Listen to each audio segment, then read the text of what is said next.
La seule chose nécessaire pour le triomphe du mal est que les hommes bons ne fassent rien. Edmund Burke. Je me souviens de ce jour comme si c'était hier. Le cœur lourd, j'avais espéré un geste de réconfort, un simple signe d'affection.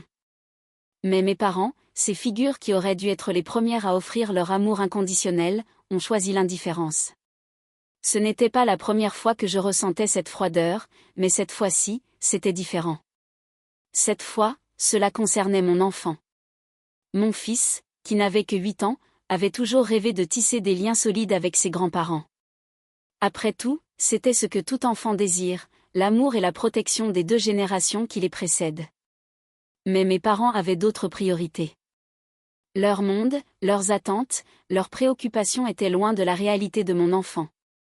Chaque visite se transformait en un silence lourd, où leur regard évitait celui de mon fils. Il m'avait demandé un jour, naïf et innocent, pourquoi il ne lui parlait jamais. Pourquoi, après tant d'années, ils étaient toujours aussi distants. Cela m'avait brisé le cœur. Un enfant ne comprend pas les complexités des relations adultes, des rançures non dites et des attentes déçues. Pour lui, ses grands-parents étaient des héros, des figures presque sacrées, dignes de toute son admiration. Mais en réalité, il n'était qu'un enfant parmi d'autres, ignoré et laissé de côté. Ce n'était pas son choix. Ce n'était pas de sa faute. Je me suis retrouvée dans une position difficile, partagée entre la douleur de voir mon enfant souffrir et mon besoin de protéger ce dernier des blessures invisibles qui se tramaient autour de lui. Je savais que je devais faire quelque chose. Je ne pouvais pas rester passive face à cette injustice. Pourtant, en moi, la colère montait. Comment pouvaient-ils ignorer leur propre chair et leur propre sang? Comment pouvaient-ils faire cela à un enfant innocent, sans défense? Les enfants ne sont pas des vases à remplir, mais des feux à allumer. Plutarque. Mais à cet instant précis, une décision importante s'est imposée à moi. Je ne pouvais pas contrôler ce qu'ils faisaient, ni ce qu'ils ressentaient. Mais ce que je pouvais contrôler, c'était la manière dont j'allais réagir. Je devais être la voix de la compassion et du soutien pour mon fils. Et cela, je le ferai coûte que coûte. Les enfants sont notre plus grande richesse. Nelson Mandela. Je savais qu'il fallait que je sois forte pour mon fils. À chaque sourire forcé qu'il m'offrait, je sentais son besoin d'amour, de validation, et je me jurais de lui donner tout ce que mes parents ne lui donnaient pas. Chaque jour, je lui répétais qu'il était spécial, précieux et qu'il n'était jamais seul. Mais je savais qu'il avait besoin de plus que de simples mots. Il avait besoin d'action.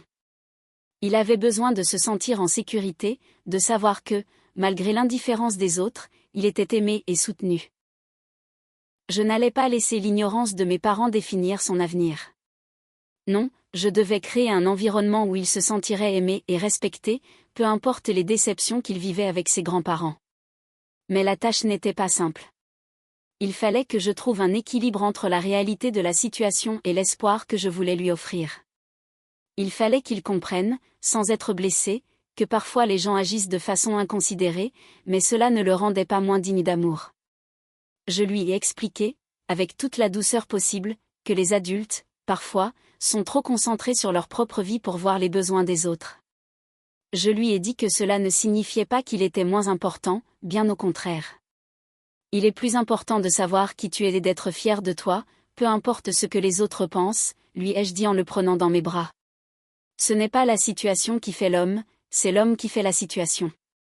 Viktor Frankl. C'était mon rôle de l'aider à grandir avec la confiance en soi nécessaire pour affronter les difficultés de la vie.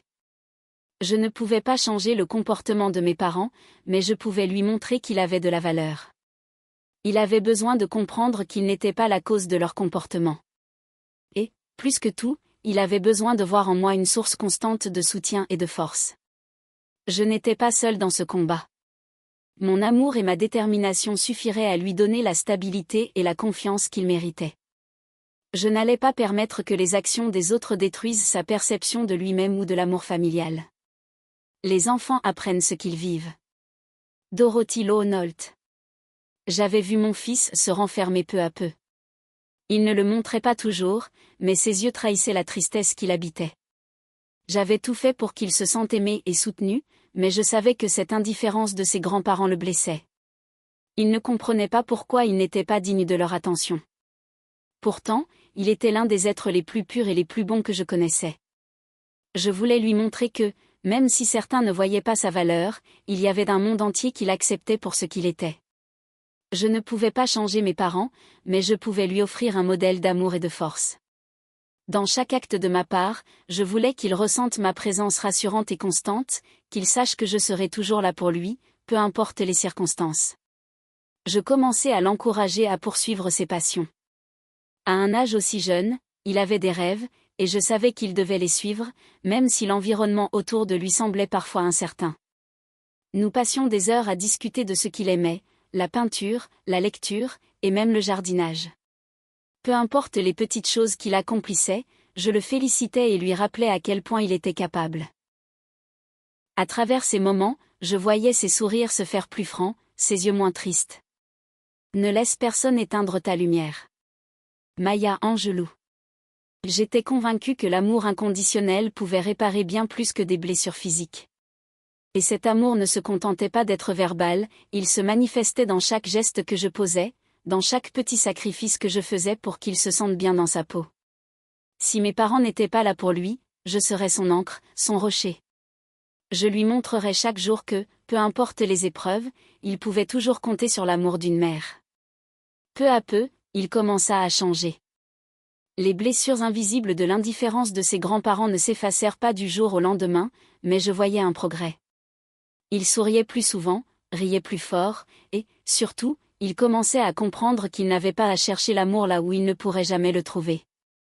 Cet amour qu'il cherchait depuis si longtemps se trouvait juste devant lui, dans ses bras, chaque jour. Un enfant peut apprendre beaucoup plus sur l'amour en le recevant que par les mots. Maria Montessori. Avec le temps, mon fils commença à se transformer. Ses sourires étaient plus sincères, son regard moins inquiet. À mesure que je l'aidais à surmonter l'absence d'affection de ses grands-parents, il apprenait à trouver son propre équilibre. Il n'avait plus besoin de l'approbation de ceux qui ne voyaient pas sa valeur. Il apprenait à s'aimer pour ce qu'il était. Et cela, plus que tout, m'apportait une immense fierté. Je voyais bien que mon fils ne comprenait pas tout de suite la signification de ce changement. Il pensait encore que l'amour des autres avait plus de valeur que le sien. Mais je savais qu'il finirait par comprendre que l'amour qu'il se donnait à lui-même était plus important que tout. À travers les moments passés ensemble, je lui apprenais à ne jamais chercher ailleurs ce qu'il pouvait déjà trouver en lui. Le plus grand amour que l'on puisse avoir pour un enfant est de lui montrer qu'il est capable. Friedrich Nietzsche. Un après-midi, alors que nous étions dans le jardin, il s'arrêta brusquement, les yeux fixés sur le ciel, et me dit « Maman, tu sais, je ne veux pas que mes grands-parents m'aiment pour que je sois heureux. Je veux qu'ils m'aiment comme je suis, mais même si ce n'est pas le cas, je serai toujours heureux, parce que je t'ai toi. » Ces mots, simples mais lourds de sens, résonnèrent dans mon cœur. Il avait compris. Il avait compris que l'amour ne dépend pas des autres, mais de soi-même. Cela ne signifiait pas que la douleur était effacée. Non, il y avait toujours des moments où il regardait en arrière et espérait que les choses seraient différentes. Mais il n'était plus dépendant de ce vide affectif. Grâce à mon soutien et à l'amour que je lui offrais, il savait maintenant qu'il était assez, qu'il avait tout ce qu'il lui fallait pour être heureux. Nous avions créé notre propre monde, celui dans lequel l'amour n'avait pas de conditions. Là, il n'avait pas besoin de prouver quoi que ce soit. Je savais que ce chemin, bien que difficile, le rendrait plus fort. Ce que mes parents n'avaient pas compris, c'était que l'amour véritable ne dépendait pas des actions des autres. Il dépendait de nous, de notre capacité à nous accepter et à offrir de l'amour, même lorsque les autres échouent à le faire. Les enfants ne sont pas des êtres à aimer seulement quand ils réussissent, mais à aimer, quoi qu'il arrive. Carl Jung. Le temps continuait de passer, et je voyais mon fils se transformer sous l'influence de l'amour que je lui offrais. C'était un amour solide, sans condition, et cela le rendait chaque jour plus fort. Il avait appris à ignorer les regards fuyants de ses grands-parents, à se concentrer sur les choses qui comptaient vraiment. Il comprenait que l'amour n'était pas une récompense à gagner, mais un état d'être qui venait de l'intérieur. Un jour, alors qu'il rentrait de l'école, il m'annonça avec une grande fierté qu'il avait été élu pour diriger un projet en classe. Il n'y avait pas d'excitation bruyante, juste un calme tranquille dans ses mots. C'était comme s'il savait que sa réussite ne dépendait pas de l'approbation des autres. C'était lui qui avait construit sa propre confiance, lui qui avait forgé sa propre valeur. Le plus grand héritage que l'on puisse offrir à un enfant, c'est de lui donner une vision positive de la vie. Walt Disney. Je n'ai pas pu m'empêcher de sourire en l'écoutant, en voyant la lumière dans ses yeux. Il ne se sentait plus diminué par le rejet de ses grands-parents. Il était devenu un enfant résilient, capable de faire face aux défis, fort dans sa conviction que l'amour ne doit pas être gagné à tout prix. Cependant, je savais que ce chemin n'était pas facile, ni pour lui, ni pour moi. Il y avait encore des moments où il se demandait pourquoi ses grands-parents l'ignoraient. Il n'avait pas encore 10 ans, et les questions qu'il posait parfois étaient poignantes. Mais chaque fois, je lui répondais avec sincérité, en lui expliquant que certaines personnes, pour des raisons qui ne lui appartiennent pas, agissaient ainsi. Mais cela ne fait pas de toi une personne moins importante, lui disais-je. Tu es quelqu'un de précieux, et tu n'as rien à prouver. Cette affirmation n'effaçait pas la douleur des silences de mes parents, mais elle lui permettait de regarder au-delà, de comprendre que son monde ne se limitait pas à l'indifférence qu'il subissait. Au contraire, il avait maintenant un monde dans lequel il était aimé, respecté, et où il pouvait grandir en toute confiance. On ne doit pas attendre d'être parfait pour commencer à être soi-même. Simone de Beauvoir. Alors que les mois passaient, je voyais mon fils devenir de plus en plus autonome dans ses pensées et ses actions. Il avait appris à se tenir droit, à faire face aux défis, sans chercher constamment l'approbation des autres. Son regard s'était transformé, moins inquiet, plus serein. Il savait maintenant que l'amour ne se mesurait pas à la quantité de signes d'affection reçus, mais à la capacité de se donner soi-même, d'être fidèle à qui l'on est, malgré les obstacles. Nous avions développé une routine où l'amour et la sécurité étaient primordiaux. Chaque matin, nous prenions le temps de discuter de nos projets pour la journée, d'échanger nos idées. C'était une manière pour lui d'apprendre qu'il avait un pouvoir sur sa vie, que ce qu'il décidait aujourd'hui influençait ce qu'il serait demain. Il n'attendait plus que les autres remplissent les vides de son cœur, il savait maintenant qu'il était capable de créer ce vide lui-même, s'il le fallait. Un soir, alors qu'il m'aidait à préparer le dîner, il se tourna vers moi et dit, avec une assurance nouvelle, « Maman, je crois que je vais être quelqu'un de bien plus tard. » Je l'ai regardé, ému, et j'ai su que, malgré les souffrances passées, il était en train de se construire sur des fondations solides. Il avait appris à se donner de la valeur. Et c'était tout ce dont il avait besoin. Les vrais héros sont ceux qui, dans l'adversité, choisissent d'aimer, d'être bons, et de ne jamais baisser les bras. Nelson Mandela. Je savais que, même si mes parents ne seraient jamais les grands-parents qu'ils méritaient, ils finiraient par comprendre que les vraies familles ne se limitent pas à des liens de sang. Il y avait ceux qui l'aimaient, ceux qui étaient là pour lui, et c'était tout ce qui comptait. J'avais créé pour lui un environnement où il pouvait non seulement survivre, mais prospérer. Il avait appris à ne pas se définir par les échecs des autres. Je sentais que le poids du passé commençait à se dissiper. Peu à peu, il devenait celui qu'il devait être, un enfant capable de relever la tête, de sourire aux épreuves et de marcher dans le monde avec une confiance inébranlable. Il n'est jamais trop tard pour être ce que l'on aurait pu être. George Eliot. Le temps avait passé, mais les blessures que mon fils portait restaient présentes, même si elles étaient devenues plus subtiles avec le temps. Il n'en parlait plus autant, mais je pouvais voir, dans ses gestes, dans ses silences, qu'il n'avait pas complètement surmonté l'ignorance de mes parents.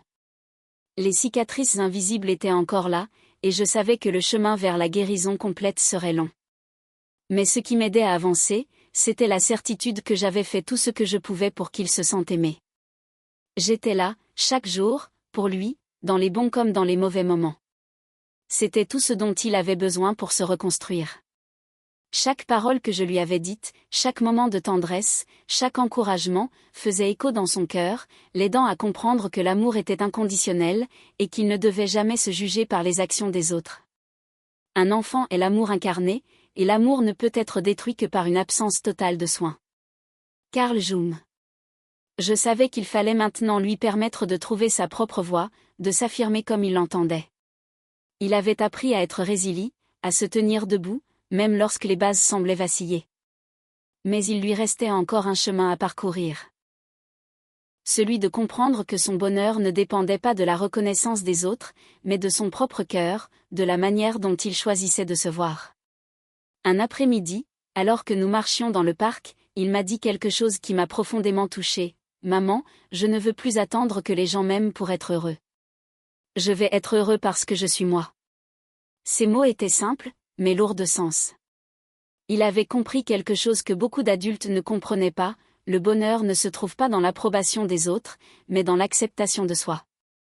Je l'ai pris dans mes bras, et pour la première fois, j'ai ressenti que toutes les épreuves passées avaient servi à quelque chose de plus grand. Nous avions tous les deux traversé des moments difficiles, mais c'était à travers cette douleur que nous avions appris à nous aimer nous-mêmes, à nous respecter. Ce n'est pas la situation qui définit qui nous sommes, mais la manière dont nous choisissons d'y répondre. Viktor Frankl. Dans cette réponse, mon fils avait trouvé la clé de son avenir. Il n'était plus ce petit garçon en quête de validation, il était devenu un jeune homme en quête de sa propre vérité. Je savais qu'il continuerait à grandir, à se développer et à devenir celui qu'il était destiné à être. Il aurait des défis à affronter, des moments de doute, mais désormais, il savait qu'il ne devrait jamais chercher ailleurs ce qu'il avait déjà en lui: la force, l'amour et la résilience. Je n'avais plus de regrets. Si mes parents ne pouvaient pas lui offrir l'amour qu'il méritait, alors c'était moi qui allais lui fournir tout ce dont il avait besoin. Nous avions construit notre propre famille, une famille fondée sur l'amour inconditionnel, la compréhension et le respect. Et c'était tout ce qui comptait. Peu importait si d'autres ne comprenaient pas cela. Ce qui était important, c'était que nous nous étions trouvés l'un l'autre, dans ce monde parfois difficile à comprendre. Il n'y avait pas de place pour la rancœur, car la rancœur n'avait pas sa place dans le monde que nous construisions ensemble. Au contraire, chaque journée passée à enseigner à mon fils à être fort, à s'aimer lui-même, à ne pas se laisser définir par l'ignorance des autres, devenait une victoire. Je savais que, malgré tout, tout allait s'arranger. Nous avions l'essentiel, un amour sincère et une volonté indomptable de reconstruire tout ce qui nous avait été brisé. Et avec ça, rien ne pourrait jamais nous arrêter.